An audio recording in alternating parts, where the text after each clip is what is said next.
उसको कह दीजिएगा चुड़ैल, और वो डाउनलोड कर लेंगे एकदम। याद करो फलाना तारीख इतना बज के इतना मिनट में चुड़ैल बोला। हम लोग फोड़ रहे थे यहाँ पे, अब भूकंप आ रहा था यहाँ। फोन किया अमेरिका को कि बकलवा आंधी उंधी ना उठ लो, फोड़ दिया वो परमाणु बम। थोड़ा बहुत कॉम्प्रोमाइज करके चलिए, भीड़ रहता है ना तो बहुत दिक्कत हो जाता है। लड़की लोग को कहते हैं जितना तकलीफ लड़के सह के पढ़ते हैं ना, आप लोग पढ़ाई छोड़ दीजिएगा। इन बेचारों को देखिए ना कितना मेहनत है। देखिए इसको, किसी लड़की को हम बोल देंगे काला सांड या मंगरेला तो कल से क्लास छोड़ देगी, कोई ठीक नहीं, जाके FIR लिखवा देगी। ये बेचारों को झोरते रहते हैं, डांटते रहते हैं, जमीन पे बैठा रहता है, लसराया रहता है। इसे हाँ, लड़कों का दिल एक्चुअली होता ही नहीं है ऐसा। हम तो अपने को भी बोल देते हैं मंगरेला। लड़के किसी चीज को न सुनते ऐसे निकाल देते हैं, मतलब वो खराब चीज को सुनेगा सब निकाल देगा सब। लड़की उल्टा होता है, वो बढ़िया का चीज निकाल देती है। हाँ, खराब का डाउनलोड कर लेती है सब। उसको कह दीजिएगा चुड़ैल, और वो डाउनलोड कर लेंगे एकदम। याद करो फलाना तारीख इतना बज के इतना मिनट में चुड़ैल बोला था। चलो डिस्टर्ब नहीं, चलिए याद देखिए। ये नहर का नाम बता सकते हैं? इंदिरा गांधी नहर। दुनिया की सबसे लंबी सिंचाई नहर इंदिरा गांधी ने। दुनिया की सबसे लंबी नहर भी तो इंदिरा गांधी। 1974 में इंदिरा गांधी ने डिसाइड किया कि हमें क्या बनाना है, परमाणु बम बनाना है। कब डिसाइड किया इन्होंने? 1974 में। बट उस समय हम लोग उतना डेवलप नहीं थे, तो हम लोग यहां पर मई 1974 परमाणु बम का परीक्षण करने के लिए सोचे। लेकिन 1974 में हम लोग उतना डेवलप नहीं थे। 1974 में हम लोग के यहाँ मोटरसाइकिल नहीं थी बढ़िया, राजदूत उष्टू टाइप का थी सब। वहां फ्रीडम तो इधर आया है यार, 1974 में फ्रीडम कहाँ था? यमाहा वगैरह था। यहाँ पर इन्होंने पोखरण में परमाणु परीक्षण किया, लेकिन गलती से वो उतना सक्सेस नहीं हुआ जितना होना चाहिए था। उस परीक्षण का जो नाम था, उसका नाम था स्माइलिंग बुद्धा। क्या नाम था? स्माइलिंग बुद्धा। तो हो गया बात वही, भड़कइबो किए लोग, फूस दे करके रह गया, पकड़ा गए हम लोग। अब अमेरिका हम लोग पे दबाव बना दिया। अमेरिका ने एक नियम बना दिया CTBT और CTBT, comprehensive test ban treaty. कोई भी व्यक्ति परमाणु बम का परीक्षण नहीं कर सकता है, और बैन लगा दिया। ना आपको जल पे परीक्षण करने देंगे, ना थल पर परीक्षण करने देंगे, ना हवा में परीक्षण करने देंगे, पूरा बैन लगा दिया। और NSG बना दिया, national supplier group, nuclear supplier group, कि कोई भी देश भारत को मतलब यूरेनियम नहीं देगा। तो हम लोग पास यूरेनियम ही नहीं था, चोरी छुपे हम लोग यूरेनियम मंगाते भी तो CTBT था, परीक्षण करने नहीं देगा। भारत ना NSG को माना है ना CTBT को माना है, और NPT लगा दिया, न्यूक्लियर नॉन प्रोफिलरेशन ट्रीटी, नाभिकीय अप्रसार संधि, की कोई भी देश दूसरे देश को मतलब टेक्नोलॉजी नहीं बेचेगा कि परमाणु बम बनता कैसे। मतलब साला चोट्टा चारों ओर से घेर दिया। कभी कभी गरिया देते हैं यार, क्या हम मशीन थोड़े हैं कि जो सेट कर दिए वही बोलेंगे। देश पे बात आती है तो हम सब भुला जाते हैं। तू दोस्त है, ट्रम्प है कि बाइडेन है, सोच रहा भाड़ में जा तू कोनो चीज हो। या पहले हमको मतलब तुम बनाओ परमाणु बम, कोई दिक्कत नहीं, हम लोग दिवाली वाला धुकधुकुआ बनाएंगे। मतलब NPT क्या कहता है? न्यूक्लियर नॉन प्रोफिलरेशन ट्रीटी, नाभिकीय अप्रसार संधि, कि कोई देश दूसरे देश को परमाणु टेक्नोलॉजी नहीं देगा। NSG, कोई देश मतलब बिना परमिशन, NSG के बिना मीटिंग के मतलब यूरेनियम सप्लाई नहीं करेगा। और यूरेनियम उसी को सप्लाई करेगा जिसने CTBT पर साइन किया कि हम परमाणु बम का परीक्षण नहीं करेंगे। जी भाई साहब, परीक्षण माने बम बना के क्या कर लेंगे? मान के चलिए हमारे पास टेक्नोलॉजी आ गया, ठीक है, और NSG से हम सप्लाई करके यूरेनियम भी ले लिए। NPT कहता है बम परीक्षण नहीं करने देंगे। तो भाई बना के रखने से थोड़े होता है, एक बार पटके उठके तब ना समझ में आएगा काम कर रहा है कि नहीं। पता चला बना के रख लिए, युद्ध में पटके तो धुआं दे के रह गया। तो एक बार परीक्षण मतलब चारों ओर से हम लोग को घेर दिया था। अब भारत वाले वैज्ञानिक भी तो मतलब है सब उसी हिसाब के ना। भारत वाले ने कहा कि एक काम कीजिए, एक समझ में नहीं आ रहा है, अमेरिका से कहिए तू हमारे यहाँ परमाणु बिजली घर लगाओ। तो इंदिरा गांधी थी ना, अमेरिका को फुसला दी, कही कि देखिए ना गुजरात में हमारा तारापुर जगह है, वहां परमाणु बिजली घर लगाना है, उसमें बिजली बनेगा लाइट बत्ती जलेगा, आप बिजली घर लगाइए। सुने हैं कि 300 करोड़ का खर्चा आता है, जबकि 200 करोड़ का खर्चा आता था। तो अमेरिका लपलपा गया कि अरे दादा बिना मोलाई तो रेट बढ़ा दी है। अजब हाल है भाई, महिला मोलाई ना करे, ऐसा हो सकता है?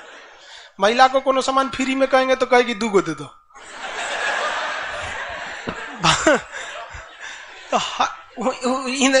अमेरिका ने सहयोग कर दिया, हाँ हाँ हम पूरा परमाणु बिजली घर बना देंगे, बिजली बनेगा, आपके यहाँ भुक भुक वाला लाइट जलेगा एकदम। तारापुर में 1972 में बिजली घर लगा दिया। अब बिजली घर चलेगा कैसे? इंदिरा गांधी का हमें यहाँ यूरेनियम नहीं है, एक काम कीजिए, जो बिजली घर लगा है ना उखाड़ के ले जाइए, अपना ठेका कैंसिल का। अरे पगली कही के तो पैसा दे, तो पैसा कौन ची का, ये तू कौन ची तू बनी ले NSG कि हम यूरेनियम नहीं देंगे, का अच्छा तुमको दे देंगे, कोई दिक्कत नहीं। अब वो यूरेनियम लिया था हमें बिजली घर में भड़काने के लिए। अरे भैया तू ले आओ ना, हम लोग ने डिसाइड करेंगे इसको भड़काना किधर है। इधर आया 1972 में तारापुर में, उधर तैयारी चल रही थी 1974 में। हम लोग ने उसमें से निकाल के इसमें भड़का दिया। बाद में पता चला गलती हो गया, अमेरिका होशियार निकला, जो यूरेनियम बिजली घर में लगता है वो 20% इनरीच रहता है, अब परमाणु बम में 80% इनरीच चाहिए होता है। हमसे गलती हो गया, ससुरा जातो गया भातो ना मिला, भड़काइयो दिए, बदनामो हो गए लोग, सब सतर्क हो गया, सब हरक गया, सब देहात में बोला जाता है ना, हरक गया सब। ले भाई हम लोग को पता नहीं था, जो हम लोग कच्चे मसाला पे भड़का दिए थे लोग। अब क्या हो, इस सब 75 को नियम लगा दिया, हम लोग को कोई देता ही नहीं था। तो बस अब भारत में वैज्ञानिक, इंदिरा गांधी ने प्रोग्राम को कैंसिल नहीं किया, कहा कि बनाइए। अब भारत में धीरे धीरे आगे गए, एक से एक वैज्ञानिक मिल गए सब। उसमें एक चिदम्बरम थे, बहुत मशहूर वैज्ञानिक, और उसके बाद मिल गए हमारे APJ अब्दुल कलाम, सोने पे सुहागा। इन्होंने परमाणु बम बनाने की पूरी तैयारी कर ली। अब तब तक लेकिन कोई भी प्रधानमंत्री डरे उन लोग को खुली छूटे नहीं देता था कि परमाणु भड़काइए, क्योंकि अगर फूस हो गया, देखिए भड़क के सक्सेस हो गया तो किसी के बाप की औकात नहीं फिर कुछ बोले। भड़का दीजिए उसको, उसके बाद कौन सी बोलता है, ले आओ रे, ले आओ तो कौन सी है नहीं। लेकिन अगर भड़काए और फूस कर गया तब तो पिटा जाएंगे। जापान पर परमाणु बम मार दिया था अमेरिका, जापान चुपचाप देख लिया था। जापान के पास परमाणु बम रहता ना, अरे बाप रे बाप, उनको तो दिखाया रहता, जापान मारा रहता ना, जिसका कोई हद नहीं। मजबूरी हो गई थी, तो भारत के सामने यही रास्ता था कि भैया अगर भड़का दिए और अगर सक्सेस नहीं हुआ तो इस बार माफी मिलने वाला नहीं है, क्योंकि 1974 में एक बार माफ कर दिया था। लेकिन अटल बिहारी वाजपेयी का जब नेतृत्व आया प्रधानमंत्री का, तो अटल बिहारी वाजपेयी ने कह दिया था भैया कुछ भी हो जाए, कुछ भी हो जाए, हमारा देश रहना चाहिए। आज के नेता रियलिटी बताते हैं। अटल, हम और आप उस पीढ़ी में से हैं जिन्होंने एक साथ 2 महापुरुष को अपने देश में देखा, राष्ट्रपति के रूप में APJ अब्दुल कलाम और प्रधानमंत्री के रूप में अटल बिहारी वाजपेयी। और यह सौभाग्य पृथ्वी पर अब किसी को नहीं मिलने वाला है, क्योंकि ये ऐसे लोग थे जिनका अपना परिवार बाल बच्चा कुछ नहीं, देश ही समझा मतलब देश है यहाँ पे, और कुछ नहीं। यहाँ पे गलवान में चीन घुसा है ना, चोट्टा अटल बिहारी वाजपेयी रहते तो बता रहे, तो दिखने में बुढ़ा थे अटल बिहारी वाजपेयी। यहाँ पे बड़े बड़े जवान लोग का छक्का छुड़ा देते थे बॉर्डर पे। उन्होंने खुला छूट दिया APJ अब्दुल कलाम को, कहा कि आपको हमारे परमिशन की जरूरत ही नहीं है, आपको जो करना है करिए, हमको नहीं, हमको बस परमाणु बम चाहिए, हमारी सरकार रहे चाहे सरकार गिर जाए। और रियलिटी में है, भारत में अटल बिहारी वाजपेयी अगर परमाणु परीक्षण न करते तो भारत पर अमेरिका सैंक्शन नहीं लगाया रहता और अटल बिहारी वाजपेयी की सरकार नहीं गिर जाती। लेकिन अगर वो अपनी सरकार को सोचते तो कोई भी शिक्षक मंच पर खड़ा होकर किसी प्रधानमंत्री का खुलेआम तारीफ नहीं कर सकता, वरना कितने प्रधानमंत्री आए, कितने गए, किसी के लिए शब्द नहीं निकलता है। तो इतिहास हमेशा याद रखिएगा, आपको न्यौछावर करना पड़ेगा। यहाँ पर ऐसे चमचागिरी करने से किसी का नाम लेता आदमी, लेकिन विरोधी भी जिनका नाम लेते हैं ऐसे महापुरुष थे अटल बिहारी वाजपेयी, APJ अब्दुल कलाम। कोई है जो गिर जाएगा? हाँ, उसे जो अपने बेचारा शर्मा जाएगा, किसको बोल रहे। उन्होंने खुला छूट दिया और कहा कि जो करना है करिए। APJ अब्दुल कलाम कहे ठीक है, लेकिन अमेरिका को पता चल गया कि सोचा APJ अब्दुल कलाम चल गया वहां, ये पक्का सफल कर देगा, तो उसने उसके ऊपर ना सैटेलाइट छोड़ दिया, अमेरिका से सैटेलाइट छोड़ा और भारत के ऊपर निगरानी करने के लिए। अब यही गलती कर दिया अमेरिका से सुना। APJ अब्दुल कलाम को फुसलाने के लिए नासा बुलाया, आइए ना, आइए नासा आइए। तो APJ अब्दुल कलाम चल गए और कहा कि देखिए देखिए कितना बड़ा बड़ा मशीन है नासा में, ऐसा ना इंडिया में है, टूटल फूटल स्टेपलाइजर रख ले रहता है, स्टेपलाइजर का नट उठ जाता है तो पिलास से दाब के करता है। कहा वहां वैज्ञानिक बने, यहाँ आइए हम आपको नासा का हेड बना देंगे यहाँ पर। कहा कि ठीक है, हम नासा का हेड, हम क्या करेंगे, हमारा कौन है, ना बाल बच्चा ना कुछ, एक को चीज है मेरे लिए, मेरा दुनिया में कुछ नहीं है, केवल और केवल मेरी भारत माँ है, आप वो भी छीन लेंगे हमसे, ऐसा थोड़े हो सकता है। उन्होंने कहा नहीं, और यहीं से थोड़ा उससे गलती हो गया। वहीं पर उन्होंने देख लिया था कि अमेरिका ने भारत के ऊपर क्या लगा रखा है, सैटेलाइट मॉनिटरिंग के लिए, और वहां पे उसने अमेरिका की सबसे बड़ी गलती हो गई। यहां आने के बाद उन्होंने बता दिया, देख भैया हम जो काम कर रहे हैं ना, सारा अमेरिका क्या कर रहा है, सैटेलाइट से देख रहा है। तो सब वैज्ञानिक का असर ले, भड़काने से पहले तैयारी करना पड़ता है 1.5-2 महीना की। अब क्या किया जाए, तो कहे कि देखो भाई, इस अमेरिका की जो सैटेलाइट जाता है ना, दोबारा घूम के आने में ना लगभग 1-1.5 घंटा का गैप हो जाता है। इसी बीच में जो करना है करो। कहा कि 1.5 घंटा में कौन सी करेंगे। तो अटल बिहारी वाजपेयी ने खुला छूट दिया था किसको, एपीजे अब्दुल कलाम। एपीजे अब्दुल कलाम ने कह दिया ना कि एक काम कीजिए, ऐलान कर दीजिए कि यहां मिलिट्री एक्सरसाइज होने जा रहा है, सेना यहां युद्ध अभ्यास करेगी, कैसे युद्ध लिया जाता है, एकदम ओरिजिनल युद्ध का मैदान। अब युद्ध में कहीं घर बन रहा है तो कोई पूछ रहा है काहे लिए बन रहा है, तो इसी पे जो बम मार के प्रैक्टिस करेंगे। घर नहीं बन रहा था, वो इसलिए बन रहा था कि परमाणु बम कितना खतरनाक होगा। लोगों को लगा कि फौज इस पे मार के देखेगी कितना तबाही मचा रहा है। अरे भाई साहब बकलोल, वो तैयारी अब्दुल कलाम ने करवा रहे थे कि जब फोड़ेंगे तो देखेंगे कि घरवा उधिया रहा है कि नहीं। तो लोगों को लगा हम मिलिट्री एक्सरसाइज कर रही है, सब चीज काम हो गया। लेकिन अमेरिका को कहीं ना कहीं भनक लग गया, क्योंकि हर घर में सतयुग से कलयुग तक साले विभीषण हर जगह मिलते हैं। भारत में कोनो जाके कह दिया वहां पर, तो भनक लग गया। तो अमेरिका ने उस सैटेलाइट की टाइमिंग घटा दी। अब जो घंटों का गैप रहता था वो चंद मिनटों का गैप रह गया, 20-20 मिनट का गैप रहता था। लेकिन इन लोगों ने अपना काम निपटा के रख दिया था। लेकिन समस्या ये थी ना कि सब चीज तो बन के रेडी हो गया, हर चीज रेडी हो गया, लेकिन अगर परमाणु बम फोड़े और फूस दे करके रह गया, समस्या यही थी। भड़क गया तो टेंशन ही नहीं था। तब क्या किया गया, सैटेलाइट हुआ तो रहेगा। तो अटल बिहारी वाजपेयी का पूरा छूट था, एपीजे अब्दुल कलाम को इनको टेंशन ही नहीं था। उन्होंने कह दिया अटल बिहारी वाजपेयी से कि काम करते हैं हम अब आ गया, हम मई में इसका बम फोड़ देंगे कोनो दिन में, 9 तारीख चाहे 11 तारीख कोनो दिन हम फोड़ देंगे। तो कहें कि भाई आपको जो करना है करिए ना, हमको मत बताइए, हमको बस परमाणु बम चाहिए, बाकी अमेरिका कौन चीज करेगा हम देख लेंगे यहाँ पर। तो अटल बिहारी वाजपेयी से खुला छूट मिल गया। अब इन्होंने 9 मई 1998 डेट क्या कर दिया, डिसाइड कर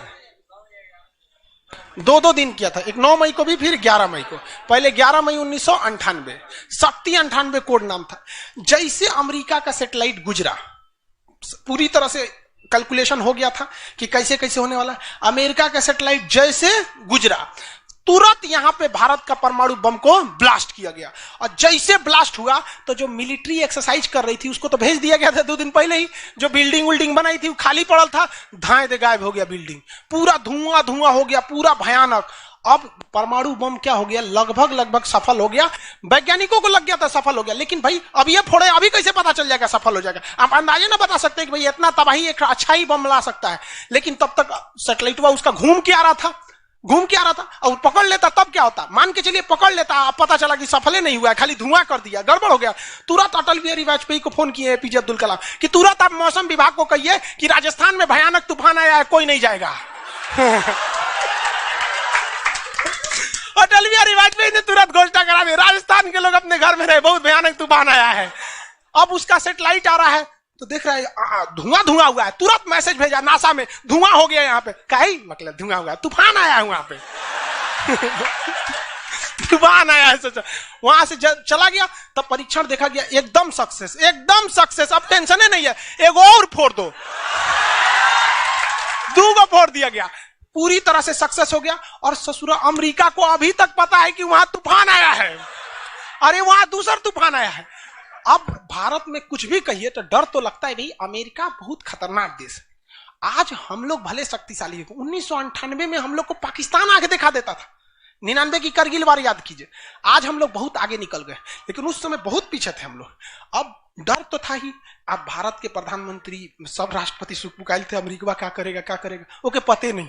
9 तारीख बीत गया, 10 तारीख बीत गया, पता ही नहीं चला अमेरिका को। अटल बिहारी वाजपेयी अब्दुल कलाम से पूछे कि महाराज तो सोचा कुछ सुख ये नहीं रहा, तो पते ना चल।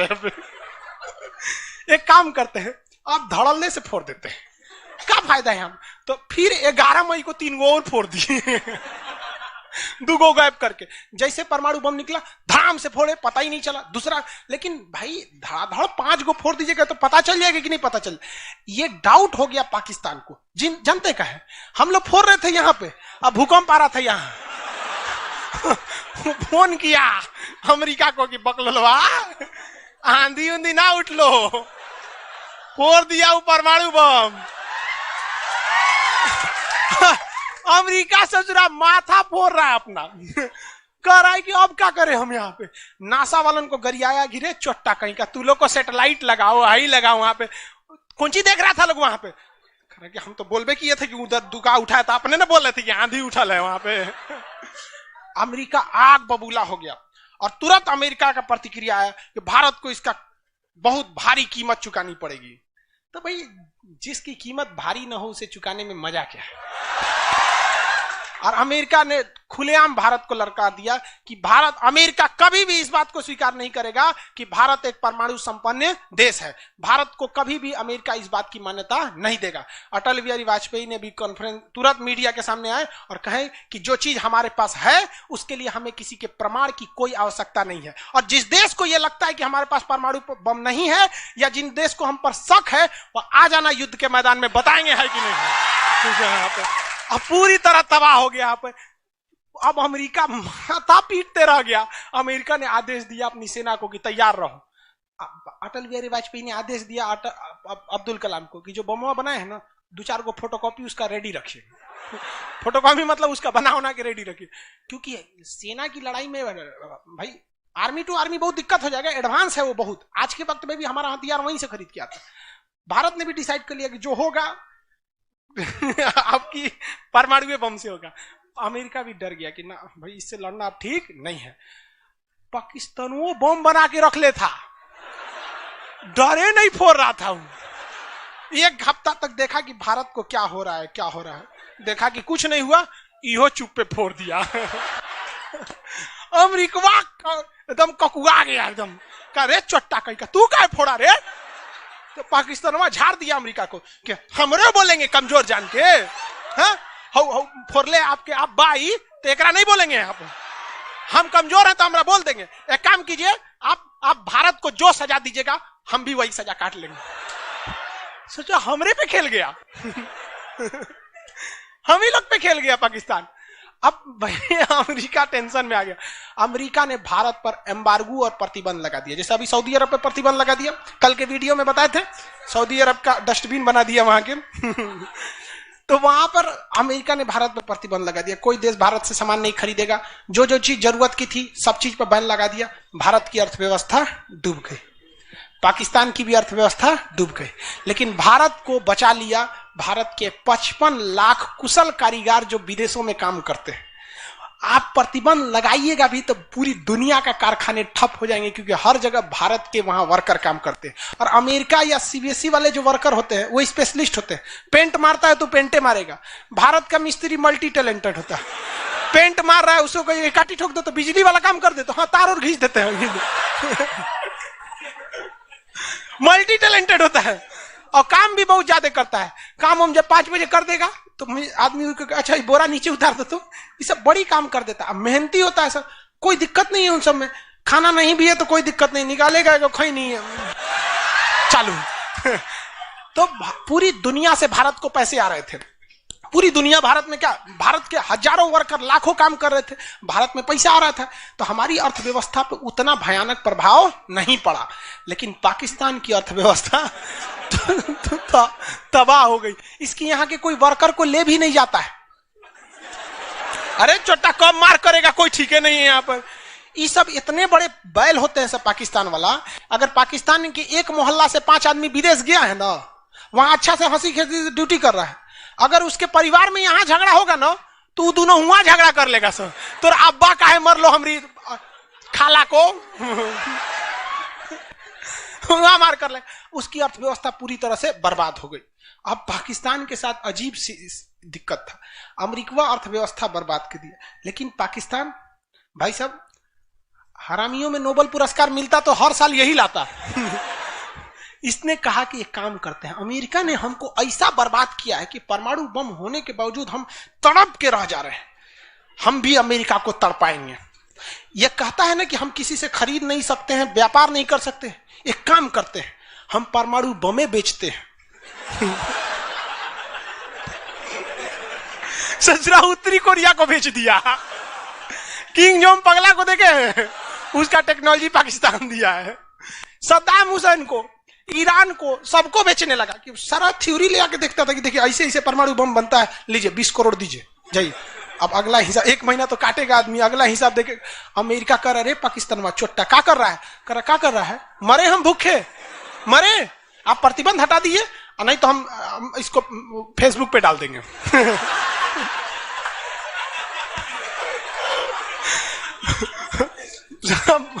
अमेरिका पगला गया, अमेरिका प्रतिबंध हटाया। इस बार फायदा उठा लिया भारत, कहा कि रे ओकरा हटाया तो हमरो प्रतिबंध हटाओ। समझ आ गया कि नहीं? तो गलती से भी अगर हम लोग जब भी एक दूसरे का अंतर्राष्ट्रीय मंच पर साथ दिए हैं ना, तो दोनों को फायदा हुआ है। लेकिन ये चोट्टा उसको समझ में नहीं आता है। अभी भी अगर वो शांति से रहेगा ना तो बहुत आगे जाएगा, और अशांति से रहेगा तो एकदम में आगे चल जाएगा। परमाणु परीक्षण समझ में आ गया? किसी कोई दिक्कत कहां होता है? पोखरण में। आज भारत परमाणु संपन्न है या नहीं है? परमाणु की आवश्यकता है? नहीं। अब अमेरिका केस कर दिया भारत पर, कहा कि आपने न्यूक्लियर प्रसार संधि तोड़ा है। भारत ने कहा हम नहीं तोड़े हैं, हमने किसी से संधि मंगाया ही नहीं है, हमारे खुद के वैज्ञानिकों ने खुद बनाया है। और ये बात खूब एपीजे अब्दुल कलाम ने बोला था। कौन सी बोलता है चौराहे, हम बनीले, बताएं कैसे बनता है। कहा कि अच्छा ठीक है, ये नहीं है, लेकिन आपने यूरेनियम तो चोरी से मंगाया। कहा चुप, चट्टा कहीं का चोरी से मंगाया। हमारे केरल में यूरेनियम निकलता है, जादूगोड़ा की खान झारखंड से निकलता है, उसी से हम बनाए। हम किसी से भीख नहीं मांगे हैं, हम हिंदुस्तानी हैं लोग, यहाँ पे भीख में तो हमें कुछ भी नहीं चाहिए। तो एनएसजी कहा कि अभी, तब कहा अब कौन सी पे मुकदमा ठोके, तब इस पे ठोक दिया भारत पे। आपने परमाणु परीक्षण किया क्यों है? भारत ने ये मुकदमा जीत लिया। जानते हैं कैसे? कहा कि कैसे, हमने तो कोई नियम नहीं तोड़े हैं। सीटीबीटी कहता है आप पानी में नहीं फोड़ सकते हैं, जमीन पे नहीं फोड़ सकते हैं, हवा में नहीं फोड़ सकते, हम जमीन के अंदर फोड़े हैं। भारत ने कहा फोड़ा था? जमीन के अंदर। तो भारत को उस समय हर चीज साथ दिया था, बुद्धि, विवेक, बल, शक्ति सब रहना चाहिए, तब आप जीत सकते हैं। ऐसा नहीं कि परमाणु बम ले लेने से आपको जीत जाएंगे। कब कैसा सिचुएशन था, आंधी आया है, परमाणु बम फूट गया, तो हर चीज बहुत कांड हुआ यहाँ पे। बाद में अमेरिका को समझ में आ गया कि नहीं हो सकता है, अब भारत को नांग नहीं सकते। वो गया जमाना जब हमारे ऊपर किसी का शासन हुआ करता था। आज भी भारत में बस जाति पात खत्म हो जाए, ऊंच नीच पे लड़ना खत्म हो जाए, और Congress BJP high party how party मतलब नेतागिरी खत्म हो जाए, तो सोचिए ना हमारे पास कमी किस चीज की है कि नहीं? नेतागिरी तो सॉल्व हो सकता है। यूपीएससी का एग्जाम कंपलसरी कर दीजिए नेता बनने के लिए। काम खत्म, तुरंत खत्म हो जाएगा काम। आप इसको समझ में आ गया कि नहीं? लाइव वाले सब लोग समझ में आ गया? अब आगे कल समझेंगे लोग। आज की